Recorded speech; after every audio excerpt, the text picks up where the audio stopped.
with more of the same pottery. How long did that take?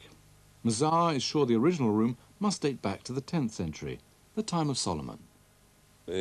My good friend Israel Finkelstein would claim that all these two levels probably are dated to the 9th century BC. Because in his view, all this pottery that appears in the lower level here cannot be 10th century. It has to be 9th century. In my view, I cannot condense all this huge stratigraphy, all these phases, into a time period of less than 70 years.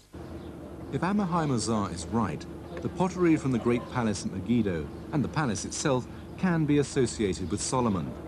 So what's the truth?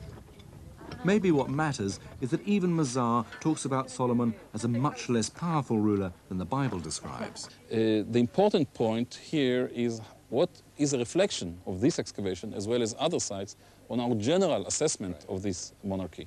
I, for example, don't believe that it was as glorious as it is described in the Bible. Definitely not. It was much smaller and much less glorious and strong than we may imagine by reading the stories about David and Solomon.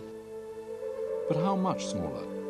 Perhaps Solomon was nothing more than a mythologized local chieftain. It all comes back to Jerusalem.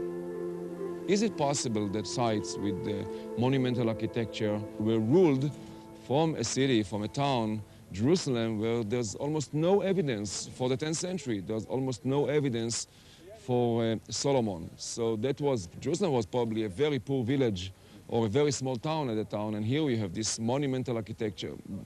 Doesn't sound right. There's one group of people in Israel who have their own version of history, which may explain how there could have been a real Solomon without a great capital city in Jerusalem. This is the annual Passover ceremony of the Samaritans. People who claim to be descended from the original inhabitants of Ahab's kingdom of Israel or Samaria, the kingdom that was destroyed by the Assyrians in 721 BC.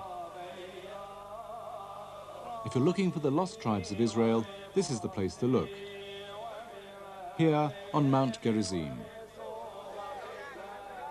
In Jewish tradition, Jerusalem, the mountain where Solomon built his temple, was where Abraham was told to sacrifice Isaac.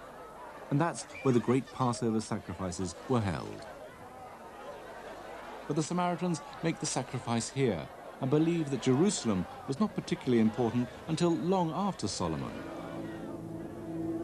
When Samaria, the northern kingdom of Israel, was destroyed by the Assyrians, refugees seem to have poured into the southern kingdom of Judah, suddenly swelling the population of Jerusalem. Then Judah was smashed by the Babylonians and Jerusalem destroyed. The Jews were dispersed, and then, 70 years later, they were allowed to return to build a new second temple in Jerusalem. The Samaritans, heirs of the northern kingdom, still maintain that when that happened, the traditions associated with their own sacred site were transferred lock, stock and barrel to Jerusalem. They believe there was a Solomon, but reject the books of the Bible that describe Jerusalem as their capital city. The Samaritan version of history now has some academic support. People composing the biblical stories in the period of, let's say, the Babylonian exile would have seen Jerusalem in its heyday, in the golden age, as it were, as being the capital city. And I'm sure that's where the tradition comes from. No one can be sure if there really was a Solomon or if he really had a temple.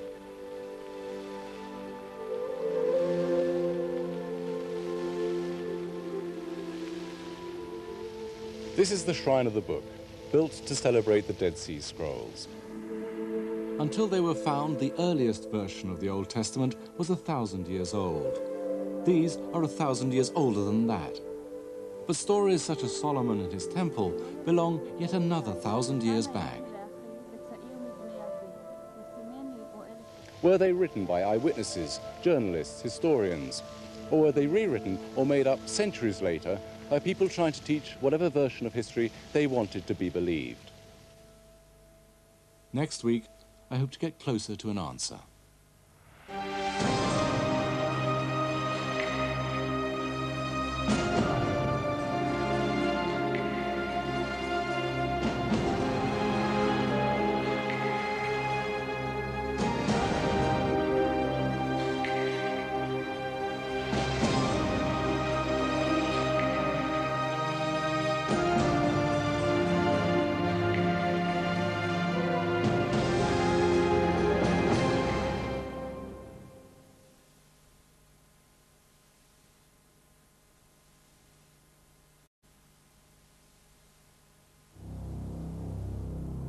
The law of God.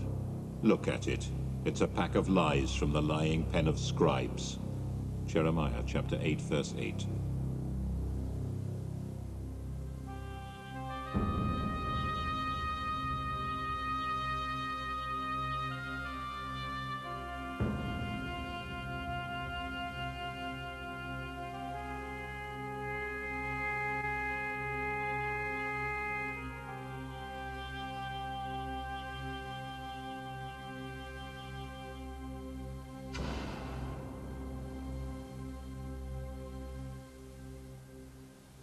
In this series, I've been trying to find out what lies behind the biblical story of the Israelites. That story created passions that are still very much alive today. I should know. It was taken as a literal truth for most of the past 2,000 years. But recently, some scholars have been saying that it's a complete invention from start to finish and nothing to do with historical truth. In this program, it's time for me to try and find some sort of an answer. The things that you're liable to read in the Bible, is they or ain't they necessarily so? The State of Israel exists in the framework of biblical history. It was established here rather than anywhere else because here was the Israel of the Old Testament. It had to struggle for existence then, and it still does. Really, here we are, we're very high up, looking down in both directions. What are we actually looking over? Very simple. What we are seeing here, Syria. There has been a state of war between Syria and Israel for more than 50 years. Uri Tzeltzion, an Israeli, lives on occupied Syrian land in the Golan Heights. When was the bunker built, Uri? This bunker was built after the 6 Days War in 1968. Has this bunker ever been used in anger, Uri? Yes, in 1973, this bunker was under a big fire by the Syrians. Now, what we can hear here, this is the real battle in 1973 in the Valley of Tears. There was a huge tank battle between the Israelis and the Syrians, and you can hear the actual fight. So this is the real recording of the time? Yeah, this is the real recording. The ancient story of Israel, the Bible, is very important to me, but I look at myself as an Israeli and a Jew. I can be non-religious and not believe in nothing, but it's part of me. Nobody can help it, you know. I'm part of the Jewish family or the Jewish nation, or whatever. And the Bible for me, okay, it's not like for a religious person, the Bible, but I can read it, and it's a good history book. The history of ancient Israel, as told in the Bible, is now a roller coaster ride in Jerusalem.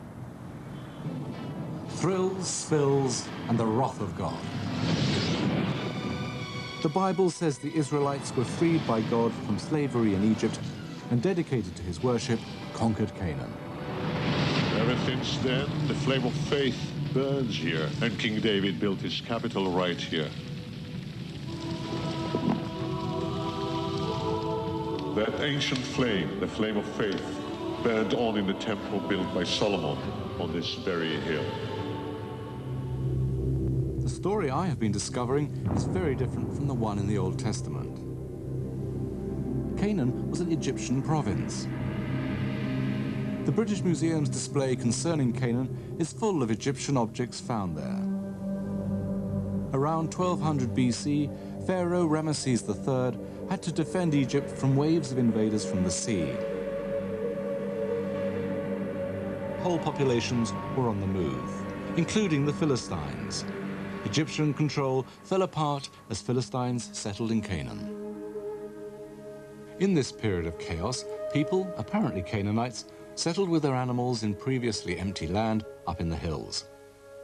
These people called themselves Israelites. We have no evidence that any of them came from Egypt. But they did choose not to eat pigs. Eventually, by the 9th century, the Kingdom of Israel emerged, where Canaanite gods were worshipped, but where the main god was called Yahweh. Jerusalem was not in that kingdom. It was further south, in a less developed region called Judah. So why does the Old Testament tell the story it does?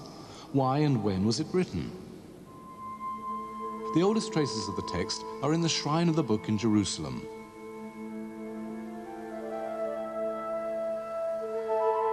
Odd word for a museum, shrine, but this text is sacred. The earliest parchments date back to the 2nd century BC, but they represent a tradition of careful copying of the so-called 5 books of Moses, the Torah, which carries on to this day. Ein Sophie. Every word has to be sounded out loud before you write it, and every letter has to be sounded out loud as you write it. The text itself of the Dead Sea Scrolls, in fact, is identical. Now, it is true that we only have fragments of the Torah, and those we find to be identical. Well, the Dead Sea Scrolls is written on a kosher skin of an animal, and I also do the same. It is written with a special ink, as I do, with a 2,000-year-old recipe. The Dead Sea Scrolls, every one of the Torah sections had to be checked with the same accuracy in the same way that I do. And to ensure perfect accuracy in his copying, the scribe does not read the book he writes, he counts the letters. His job at the end of writing every part of his Torah, every section as he does it, is to count it and make sure that no letters are out. He has to then, once he's finished the writing of the entire scroll, again, count it from the very beginning to the very end.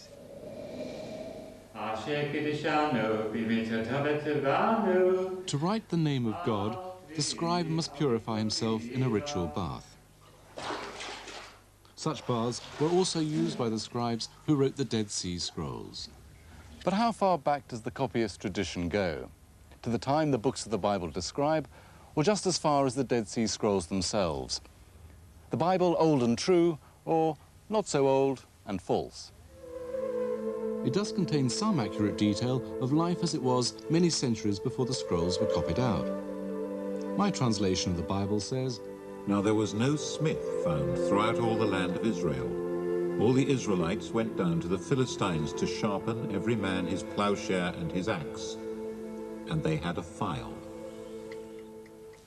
Apparently the word file there was a guess.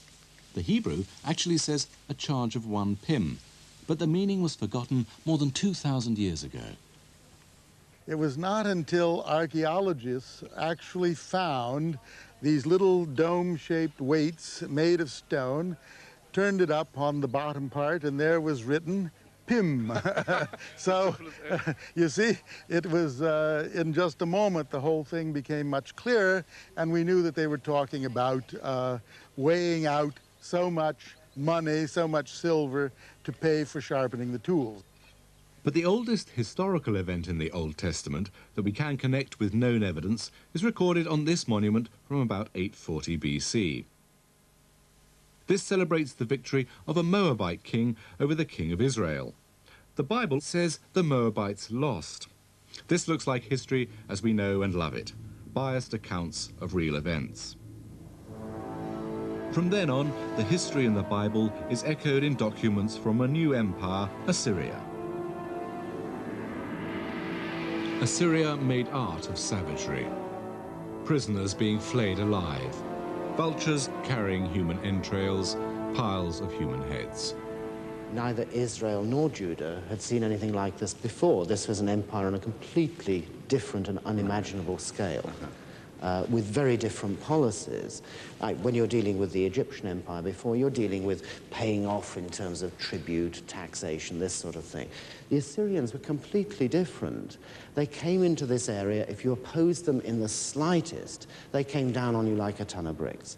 The level of taxation, booty, tribute they demanded was absolutely crippling, but they also took the area over. They went in, they took it over administratively, they put in their own governors, and of course, as we know, when they took these places, they actually deported whole sections of the population.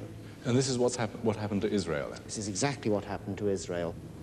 In 722 BC, the forces of Assyria moved south and simply removed Israel from the map. They made a note that they deported 27,290 inhabitants. The history of Israel was over. For the first time in ancient Near Eastern history. The whole Near East is under one political control. There's now been a blending of peoples. The Assyrians had the policy of exchanging populations. While everywhere else was being put in the giant Assyrian blender, the little kingdom of Judah was not, and Jerusalem was swelling.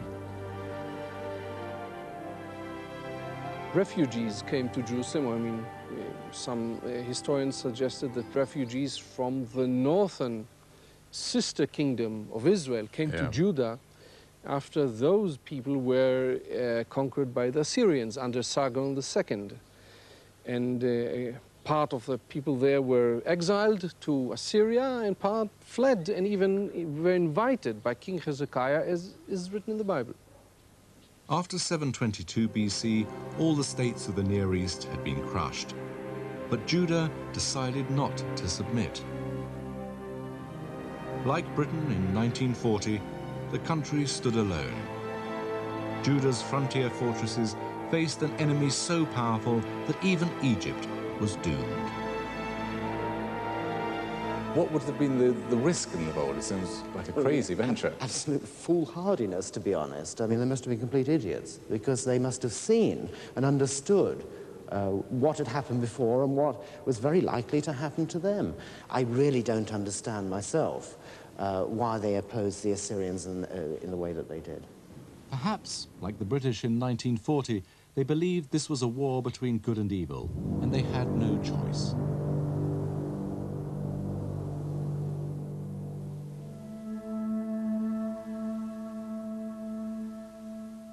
At the end of the 8th century BC, all the nations surrounding Judah had vanished, and their gods humbled before Assyria. Every nation had worshipped a group of gods, but each used to have its own special god.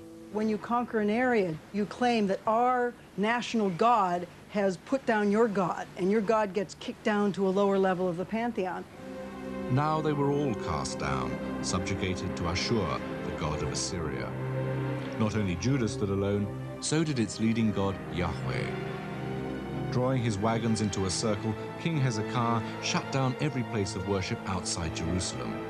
No gods could be worshipped except Yahweh in Jerusalem's temple.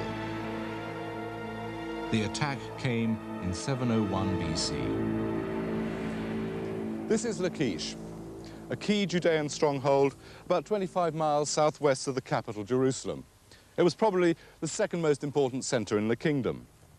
The Bible records its fall to Sennacherib, and so did Sennacherib, in a huge wall carving in his temple at Nineveh. There you can see the advancing troops, the battering rams, and the huge ramp they built to scale the city walls. This is the ramp. Once this city was taken, the kingdom of Judah was reduced to Jerusalem and really not much more. Sennacherib said the king of Judah, Hezekiah, was shut up there like a bird in the cage. The cage was well prepared with a secure water supply, and Sennacherib could not break in. But Jerusalem was now all that was left of the kingdoms of Israel and Judah. Your country is desolate. Your cities are burned with fire. Your land, strangers devour it in your presence, and it is desolate. If the God of battles had not left this very small remnant, we should have vanished like Sodom, like Gomorrah. But this remnant was still there, burning with defiance. Under a new king, Josiah, in the 620s BC, Judah's rejection of foreign gods was redoubled. Anything relating to gods worshipped by the Assyrians was destroyed. Yahweh was not like the other gods. Surrounded by evil, Yahweh's people must stand for justice and stand apart. Then prophets proclaimed they could hold on to the land. If ye oppress not the stranger, the fatherless, and the widow, and shed not innocent blood in this place, neither walk after other gods to your hurt, then I will cause you to dwell in the land that I gave to your fathers forever and ever. At that moment, 100 years after the fall of the northern kingdom, a book appeared. Shaphan the scribe showed the book of the Torah to the king, saying, Hilkiah the priest has given me a book. And Shaphan read it to the king. That is the first reference to the existence of a written text. It's called the Scroll of the Torah, and it seems to be the core of the Hebrew Bible. But was it an old text, or did Shaphan the scribe actually write it himself? Any other scribe would have known. It's amazing what one scribe can tell you about another. Eric Ray has never seen this 19th century scroll before. I see here that the top of the Aleph is raised a little bit to point to God, to say we are being blessed by God. That was only being done in Czechoslovakia, and I see that here in the script. But then in Czechoslovakia, you would have an angle, and the angle changes when you go to Poland. Is it telling me that this is a Czechoslovakian scribe? He's writing in Poland. The next thing is I look at, and I see, if you look on the side here, you see that the shin is slanted in this way, which means that to do that, you have to be away from the table, telling me this is a fat man who is writing. And then I see that there are big spaces in some of the words between the letters and not in others. This would not happen with a short man who can see very clearly and keep them all together. So we know he's a tall man with a belly. So this gives me a whole background on who the scribe was. This is the seal of a scribe from about 620 BC. He would have seen the scroll that Shaphan took to the king and drawn his conclusions. He was Jeremiah's own scribe. Actually, that seal of Baruch, the scribe of Jeremiah, wasn't discovered at an archaeological site. It was bought from an antique shop. It's surprising just how much important archaeological material comes to light not from careful and expensive excavations, but from the back rooms of a few dealers in Jerusalem. From King David time. And this is the iron from also King David oil vase. This is the oil vase. And together, these make a set. As a set, correct. And from the Old Testament.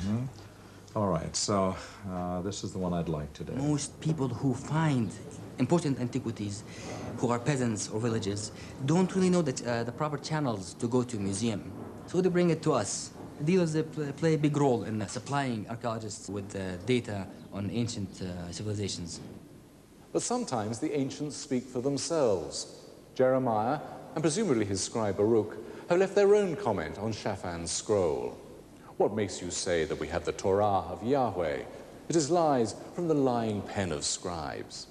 And every expert I've met certainly believes that it was quite new. The books of Deuteronomy, Joshua, Judges, the books of Samuel and Kings were put in writing in the 7th century, though, of course, it's possible that they have in them earlier materials. This was history with an agenda, a purpose. It aimed to show that the right kind of obedience to God, and only that, would permit the people of Judah to stay in the land left to them. The land was God's gift. That was shown by stories like the collapse of the walls of Jericho. Yahweh your God hath given you rest, and hath given you this land. In this tale, God had originally promised not just the land that they now inhabited, but a vast area. Yahweh made a covenant with Abram, saying, Unto thy seed have I given this land, from the river of Egypt unto the great river, the river Euphrates. And once upon a time in this story, they had actually possessed such a land, in the days of Solomon. The story told was of a people raised up from the lowliest place possible, brought out of slavery by the God that controls the world, and poured into the land of Canaan.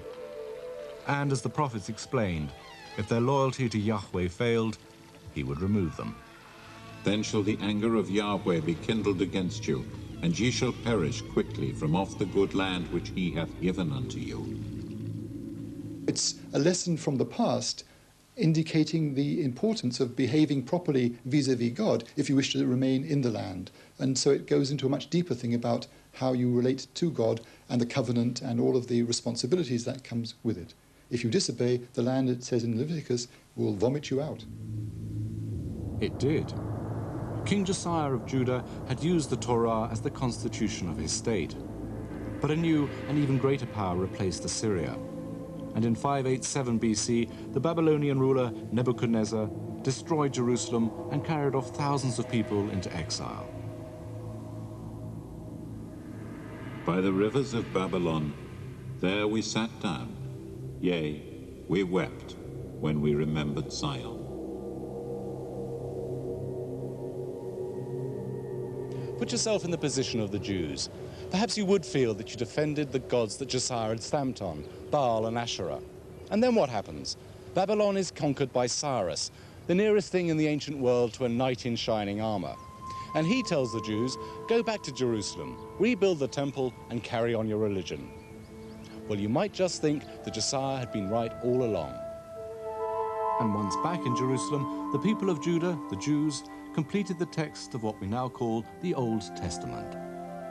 The fact that there are many incidental parts of the Bible which indicate a relationship to real historical moments or information or evidence, but they are incidental in a sense to the attempt to convey a message which happens to be there. The real point of the text is its message, the special relationship of the Jewish people to the only God they now recognized, a relationship which they projected right back through history, whether it had been understood by their ancestors or not, and which meant not just that they should worship Yahweh, but that they should do good. Then God entitled them to the land. That feeling is still alive. The terrible irony is that the demand to be moral is bound up with possession of the land. Christianity and Islam inherited both sides of this dangerous equation. And for many Israelis, religious or not, this state cannot trade land for peace without betraying its moral authority. I'm not looking at myself as the chosen one. I'm trying to be normal like you. But I have a history, a long history. I'm part of the Jewish nation, and I want to stay like that. And this is part of my land. Call it the Holy Land, call it the State of Israel. This is my land. I was lived here, I was born here, my kids, and I hope that my grandkids will be born here. Questions about archaeology, about the past, and about the business of exchanging land for peace are all about the same thing. Can Israel become a state like any other that could be anywhere? Should it? Would we be better off without Holy Land? The Bible's spin on the history of ancient Israel tells the story so powerfully that it shaped Christian and Muslim tradition as well as Jewish. So this becomes everyone's holy land. Holy, special, separate, and endlessly argued over. And all three religions agree on one thing. When God finally brings peace to this land, history itself will come to an end. So, the final, definitive answer on the Bible? Stay tuned.